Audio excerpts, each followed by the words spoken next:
Hadirin yang dimuliakan Allah Subhanahu wa taala, pada kesempatan kali ini saya alhamdulillah mau menyampaikan satu ilmu yang kita dapat dari setelah istilahnya melakukan berbagai macam perjalanan, kan ketemu sama orang macam-macam dan mendapatkan juga berbagai macam ilmu. Ilmunya ini adalah tentang cara untuk mencintai Nabi Muhammad SAW.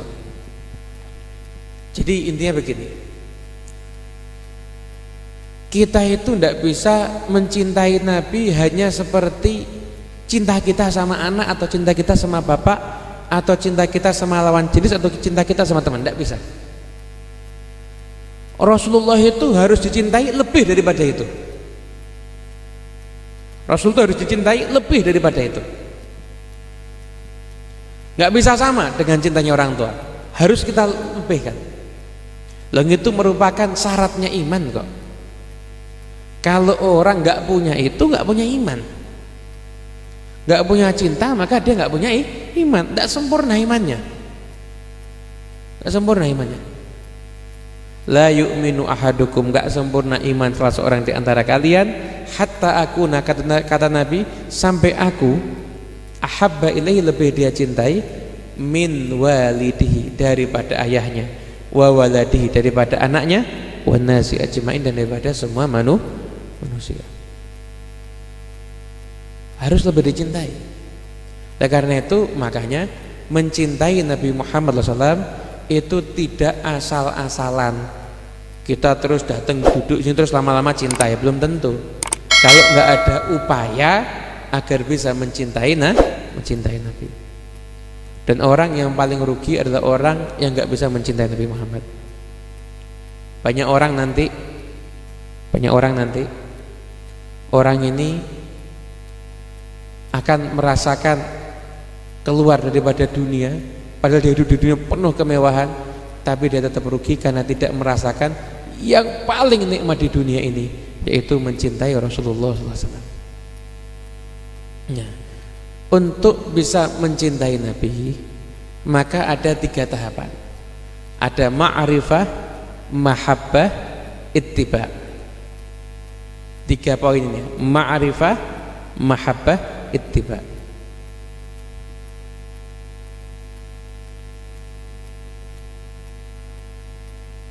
Yang pertama, harus mengenal Nabi Muhammad, ma'rifah, kenal sama Nabi. Nggak mungkin kenal Nabi kalau nggak cinta. Nggak mungkin cinta Nabi kalau nggak kenal. Balik. Nggak mungkin cinta Nabi kalau nggak kenal. Harus kenal dulu. Kenal itu gimana? Jangan puas dengan kenalnya anak TK. Nabi Muhammad lahir di Mekah, wafat di Madinah, kemudian hijrah. Wafatnya anak itu, kenalnya anak TK. Kemudian mendapatkan wahyu umur 40 tahun. Istrinya bernama Khadijah. Kenal yang lebih dalam. Kenal yang lebih dalam. Ilmu tentang Rasulullah itu ada 5. Ada ilmu syama'il, perangai Nabi. Cara makan Nabi gimana? Cara tidurnya gimana? Cara misalkan apa? Jalannya itu gimana? Itu ilmu syama'il, harus ngerti kita. Kenapa? Kalau kita bisa tahu ilmu syama'il, kita bisa bayangkan Nabi Muhammad. Oh, duduknya begini ya, makannya begini ya, pasti bisa. Syama'il namanya, perangai Nabi. Ada lagi namanya ilmu dalail, tanda-tanda kebesaran bukti Nabi Muhammad, bukti kebesaran Nabi Muhammad. Ada ilmunya. Nabi Muhammad mengatakan apa? Kuntu nabiyan wa adamun jadilun fi tinatih. Aku udah jadi nabi sedangkan Nabi Adam masih berupa tanah liat. Rasulullah. Ada lagi ilmu khasais, khusus yang hanya dimiliki sama Nabi Muhammad. Gimana sih kehebatannya Rasulullah, kekhususiaan daripada Rasulullah SAW? Gimana Rasulullah SAW itu punya satu keistimewaan yang tidak dimiliki siapapun juga di muka bumi ini. Imam As-Suyuti punya kitab, mengarang kitab itu butuh waktu lama ya. judulnya Al-Khasaisul Kubra, semuanya tentang khususiyah Nabi Muhammad. Riwayat hadis sebanyak-banyaknya hanya tentang kekhususan Nabi Muhammad SAW. Sampai semua yang bersambung dengan Nabi itu punya khasais tersendiri.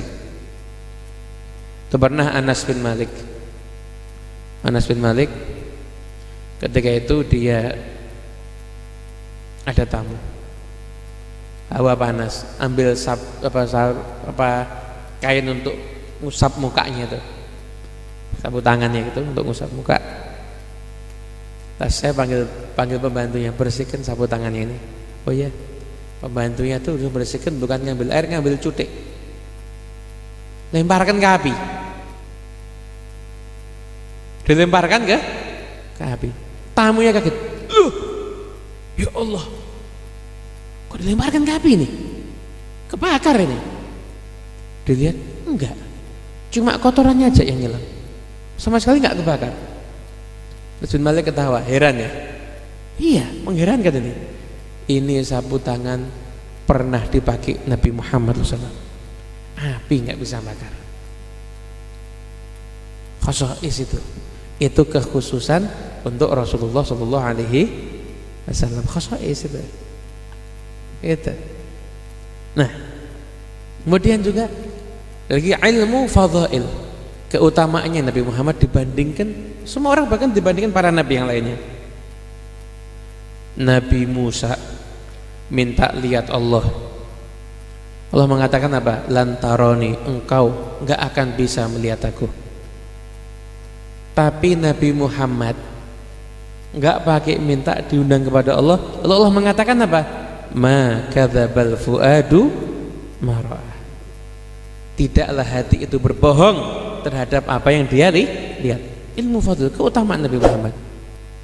Ada lagi ilmu sirah, sejarah Nabi Muhammad, tahun sekian lahir, tahun sekian ditinggal wafat ibunya, wafat kakek. Terus itu tahun, itu namanya sirah, sejarah Nabi Muhammad sallallahu alaihi wasallam. Lah, untuk ngerti ilmu itu semuanya ya harus belajar. Karena kalau Anda cari yang membahas begini di TV, ndak ada. Ketemu ustadzah ndak mungkin bahas begini di TV. Ketemu ustadz TV ndak ada yang terangkan begini. Gimana? Ya mau ndak mau usaha. Cari pengajian ulama ahlu sunnah wal jamaah yang bahas sirah Nabi. Atau kalau saya menganjurkan, ada satu kitab sirah kontemporer, ini bagus banget kalau dipelajari. Kitab sirah karya Dr. Syekh Said Ramdhan Al-Buti. Nah, Al-Buti itu punya kitab sirah. Nah, kitab sirahnya Al-Buti itu kitab sirah yang mungkin cocok dengan keadaan zaman modern karena pengarangnya juga hidup di zaman modern. Nah, kalau mungkin cari bahasa Arabnya mungkin susah, kita cari terjemahnya itu sudah ada terjemahnya. Beda terjemah fikih sirah dan juga judulnya Sirah Nabawi atau apapun juga karya Dr. Said Ramdhan Al-Buti. Ngapalkan namanya susah, Bib? Ya sudah, Dr. Al-Buti gitu aja sudah. Ngapalkan nama susah, ya sudah, singkat sudah. Dr. Al-Buti, karena fikih sirah karya Al-Buti ya cuma satu itu aja. Itu. Berikutnya. Tadi udah ya. Dan itu mengenal Nabi Muhammad SAW. Terus gimana kalau kita udah punya kitabnya? Satu hari satu lembar. Di setiap harinya kita harus dapat ilmu baru tentang Rasulullah. Beri setahun habis, nggak habis, seumur hidup tidak akan habis. Ilmu tentang Rasulullah itu sangat panjang, banyak pembahasan tentang kemuliaan Nabi Muhammad SAW. Nah, kalau kita udah bisa ma'rifah, maka ketahapan berikutnya mahabbah. Mahabbah gimana? Macam-macam caranya. Ada caranya begini. Punya waktu istiqomah satu hari, sekalipun hanya 15 menit. Duduk tempat yang suci, di tempat yang suci, duduk di tempat yang suci, yang di tempat itu insya Allah nggak banyak gangguan, nggak banyak taswis. Setelah itu kita pejamkan mata, sholawat atas Nabi Muhammad sambil kita membayangkan Rasulullah di hadapan kita. 15 menit satu hari. Kenapa? Nanti akan ada ikatan cinta dengan Nabi. Atau kalau enggak ketika mahalul qiyam. Mahalul qiyam itu menghadirkan Nabi Muhammad loh. Tapi ya Rasulullah ahlan bika inna bika nas'ad. Ya Rasulullah ahlan, ya Rasulullah selamat datang. Hadirkan Nabi Muhammad di hadapan kita. Ya sering istighfar, bayangkan Nabi itu lama-lama akan menimbulkan cinta kepada Nabi Muhammad sallallahu alaihi wasallam. Termasuk tertolong tadi itu. Karena usaha mengenal, nanti itu juga bisa menghasilkan rasa cinta kepada Rasulullah sallallahu alaihi wasallam. Jadi macam-macam tahap. Jadi saling berkaitan ini. Mengenal bisa menghasilkan cinta, cinta bisa menghasilkan semangat kepengen lebih ke kenal masing-masing. Lebih apa kalau majelis maulid itu dihadiri dengan Nabi, apa dihadiri oleh Nabi Muhammad? Insya Allah dihadiri oleh Nabi Muhammad sallallahu alaihi wasallam. Cuma syarat dan ketentuan berlaku. Syarat dan ketentuan berlaku tergantung niatnya. Datang orang, saya mau buat maulid, kenapa? Sekalian promosi, saya mau nyalek. Ya. Dulu Nabi Muhammad suruh datang, ya pencalekan gitu. Enggak semua majelis maulid dihadiri Nabi, tapi sangat memungkinkan Nabi hadir di majelis maulid. Lah kok bisa? Bisa. Nabi Muhammad itu yang paling tinggi. Lawong Sayyidatuna Asiyah istri Fir'aun, Siti Maryam dihadirkan di proses kelahiran Nabi Muhammad. Maksud Nabi Muhammad gak bisa hadir ke tempat yang Nabi Muhammad inginkan, ya kan? Nah, ada satu kisah di kalamnya Habib Ali. Ada dua orang bertetangga. Yang satu senang maulid, yang satu tidak mau. Tapi tidak mengharamkan, tidak bilang bid'ah syirik, tidak. Cuma tidak mau. Lebih bagus baca Quran. Begitu aja. Ada gimana? Yang baca Quran tetap baca Quran, yang baca maulid. Lah sampai akhirnya suatu ketika yang baca Quran ini tiba-tiba suatu malam mimpi. Lihat ada rombongan di depan rumah, rombongannya mau mampir ke rumahnya. Percaya rombongannya, pimpinannya. Tanya, engkau siapa? Saya Muhammad Rasulullah SAW. Lu, Masya Allah mampir ke sini ya? Ya, niatnya saya mau mampir ke samping sebelah rumahmu. Saya niatnya mau mampir ke sana. Kenapa? Karena dia buat maulid untuk saya mau hadir. Cuma malam ini saya nggak jadi hadir. Kenapa? Karena ada yang ngerokok di luar. Karena ada yang ngerokok di luar. Karena itu tidak jadi hadir saya ke rumahmu. Bangun tidur nyesel, ya Allah, ternyata mulai dihadiri Nabi Muhammad. Datang ke rumah tetangganya, maulidan lagi kapan? Kamu dulu tidak seneng kok sekarang nanya. Maulidan lagi kapan? Tidak, kenapa dulu nih? Ceritakan mimpinya. Yang satu seneng tetangganya nangis, ya Allah, berarti tadi malam Rasulullah nggak hadir gara-gara ada yang ngerokok. Terus gimana? Lah kehadirannya Nabi Muhammad itu ada ulama yang mengatakan itu tandanya ada nuzulus sakinah, turunnya ketenangan. Lah jadi kita yang sudah belajar begini jangan terus nanti akhirnya tiap hadis ngaku-ngaku saya lihat Nabi, jangan. Enggak boleh. Habib Ali Al-Habsyi yang makomnya udah tinggi seperti itu aja, beliau enggak pernah bilang begitu kok. Beliau cuma bilang di hadapan orang banyak apa? Tanda kehadiran Nabi nuzulus sakinah, turunnya ketenangan. Terus jangan ngaku-ngaku lihat Nabi. Saya lihat Nabi, tidak boleh. Justru orang yang mau menceritakan dirinya lihat, itu tandanya dia nggak lihat. Karena orang yang sudah bisa lihat pasti dia akan menutupi. Gitu. Orang kalau dikit-dikit cerita, saya mimpi Rasulullah, itu tanda nggak pernah mimpi, bohong dia itu. Justru orang yang sering mimpi, justru dia akan menutup cerita itu rahasia, disimpan diam. Gitu.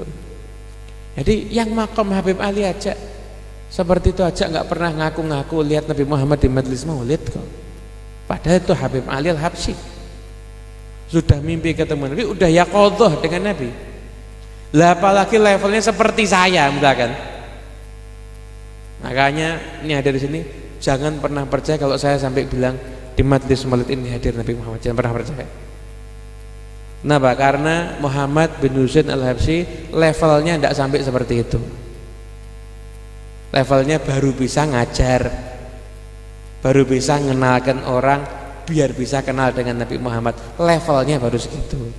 Kalau sampai begitu, jenengan jangan pernah percaya. Jadi itu bukan satu hal yang sepele. Akhirnya kenapa kalau baik setiap orang bisa mengklaim dirinya melihat Nabi?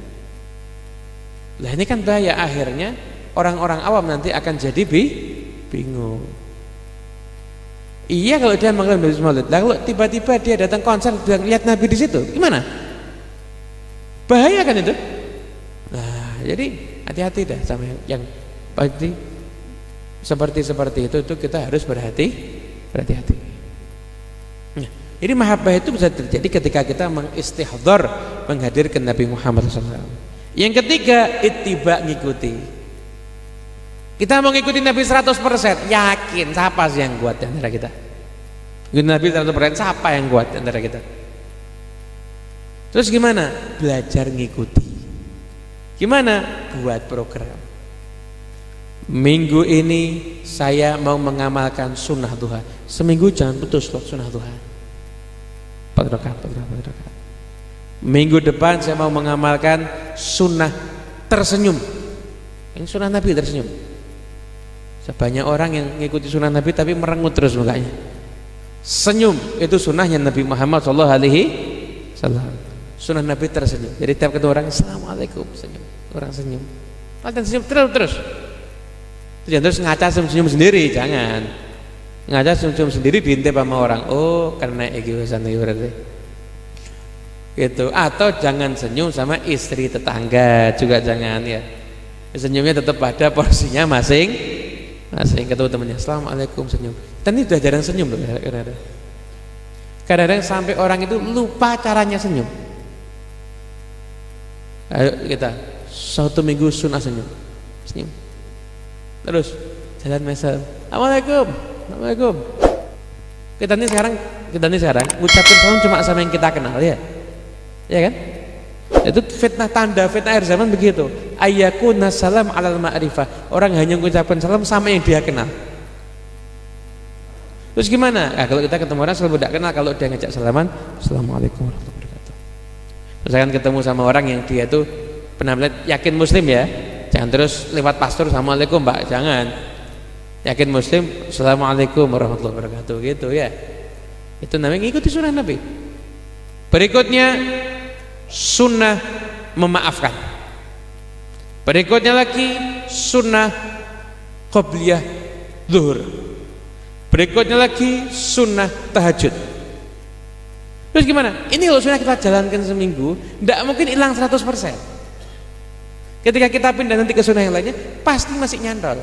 Nanti 1 tahun kemudian baleni lagi sunnah tuhanya, ulangi lagi, boleh. Jadi setiap saatnya kita ini dalam satu program yang mendekatkan kita dengan Nabi Muhammad. Beruntung dunia akhirat kita. Anas bin Malik loh ngelayani Nabi. Didoakan apa sama Nabi? Panjang umur, banyak anak, banyak duit, masuk surga. Ini tidak mungkin terkumpul sama orang yang kecuali cinta Nabi Muhammad. Punya banyak duit, ya umurnya pendek, mati. Punya anak banyak, melarat. Ya kan? Umur panjang, melarat tak punya anak. Ada kan macam-macam ya. Yang terkumpul begini, ini cuma orang yang cinta dengan Nabi Muhammad. Ini terkumpul. Dan itu baru sifatnya zahir. Yang rohani yang ada di hati, cinta kepada Nabi itu jauh lebih nikmat dibandingkan apapun juga. Makanya orang banyak keluar daripada dunia ini, hidupnya bermewah-mewahan, tapi begitu keluar jadi mayit. Tapi kalau orang mencintai Nabi Muhammad SAW, maka mahabbatun Nabi hayatul arwah, adalah tanda kehidupannya rohani. Makanya yuk kita belajar mencintai Nabi, belajar cinta kepada Nabi. Jangan sampai kita enggak cinta Nabi, jangan sampai kita jauh malah daripada Nabi Muhammad SAW. Amin ya rabbal alamin. Ada pertanyaan? Yang mau ditanyakan?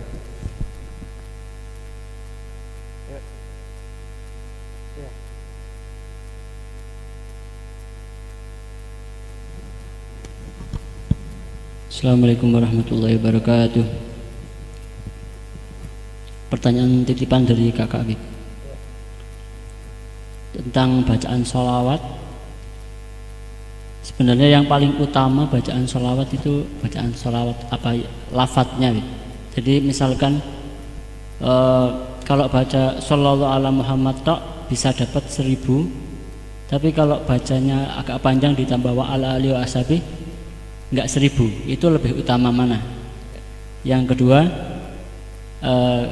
niatnya membaca sholawat atau apa yang kita hadirkan ketika membaca sholawat. Kalau zikir kepada Allah kan keagungan Allah misalkan. Nah, kalau baca sholawat apa? Terima kasih. Bismillahirrahmanirrahim. Jadi begini, bacaan sholawat itu memang ada rasanya. Jadi tiap orang itu berbeda. Nah, sekarang kembali coba, kira-kira lebih hadiahnya itu lebih hadir yang mana? Karena baca Shallallahu alaihi Muhammad itu boleh bisa dapat 1000. Itu dianjurkan awalnya baca innallaha wa malaikatahu yusholluna 'alan nabi ya ayyuhalladzina amanu shollu 'alaihi wa sallimu.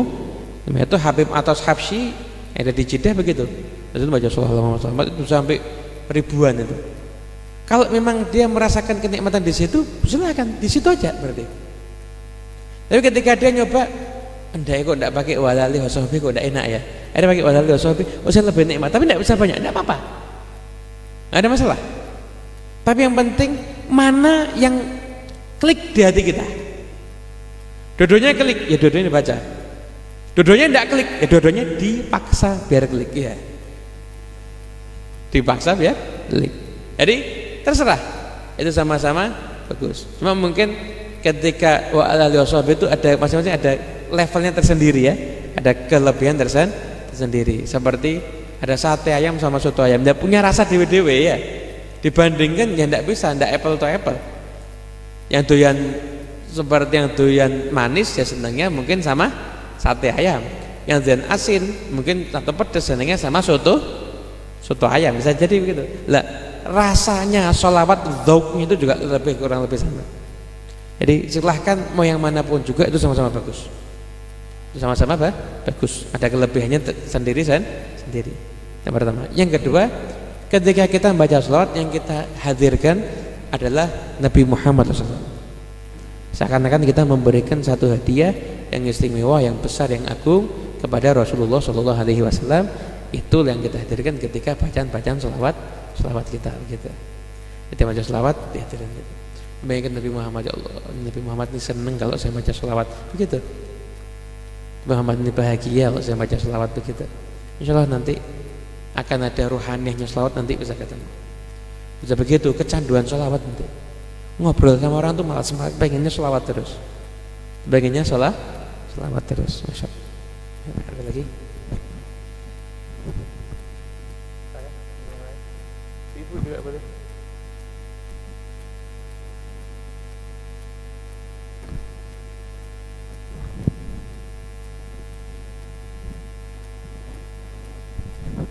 Ada lagi yang lainnya tentang sholawat? Kemarin kita itu pengajian di satu kota di Jawa Timur, itu dapat ada cerita bagus. Ada seorang janda itu punya anak 9. Takim bab janda langsung mesam-mesam. Memang cita-citanya ke arah sana kayaknya ya. Jadi ada janda itu punya anak 9. Ke-9 orang anaknya ini hafal Quran. Padahal orang itu punya satu anak aja ngapalkan Quran itu sudah luar biasa. Bayangkan ini 9 orang anak itu semuanya ngapalkan Quran. Tanya ibu, ini resepnya apa ini? Resepnya itu baca sholawat. Nyusuin anak baca sholawat, di rumah baca sholawat, bahkan ngaduk makanan, ngaduk susu itu sambil baca sholawat. Dan ngaduknya itu kalau ngaduk makanan sambil baca sholawat itu jangan dari kanan ke kiri, tapi dari kiri ke kanan. Paham bedanya enggak? Bukan dari kanan ke kiri, tapi dari kiri ke kanan. Iya ibu, paham bedanya kan? Kanan ke kiri sama kiri ke kanan. Itu. Lah apa beda? Beda toh. Orang itu kalau tawaf dari kiri ke kanan. Kalau ada orang tawaf dari kanan ke kiri, itu digebuki sama Masjidil Haram. Dianggap ifrit mungkin orang ini. Tidak normal, masuk dari kanan ke kiri toh. Atau dari kiri ke kanan begitu. Itu Masya Allah. Akhirnya ini mau cari dalil apa enggak? Ini sudah saksi nyata, ini sudah bukan dalil lagi. Bahwasanya keberkahan sholawat itu bisa menjadikan sampai anak-anaknya itu semuanya menjadi anak yang soleh.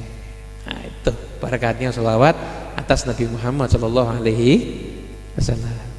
Itu. Makanya jangan sampai nggak sholawat kita rugi. Hudzaifah ibnul Yaman itu beliau salah seorang sahabat Nabi. Dia mengatakan apa? As-salatu ala Rasulillah, selawat atas Rasulullah, tudriku rajula wa waladahu wa walada waladih. Itu berkahnya sampai selawat Nabi ini, berkahnya sampai ke yang baca sholawat, sampai ke anaknya yang baca sholawat, sampai ke cucunya yang baca sholawat. Berkahnya sampai seperti itu. Sholawat atas Nabi Muhammad Sallallahu Alaihi Wasallam. Insyaallah kita insyaallah jadi ahli sholawat semuanya insyaallah. Terakhir ada pertanyaan? Ya. Pakai mic enggak? Pak, pakai mic.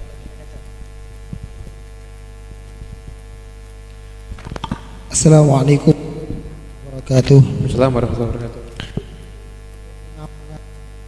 Kayak sholawat dalam apakah Habib ijazah gitu? Soalnya kan di kampung kami itu setiap kali mau ikut itu mestinya harus ijazah dulu katanya, seperti itu. Demikian Mamun Bib.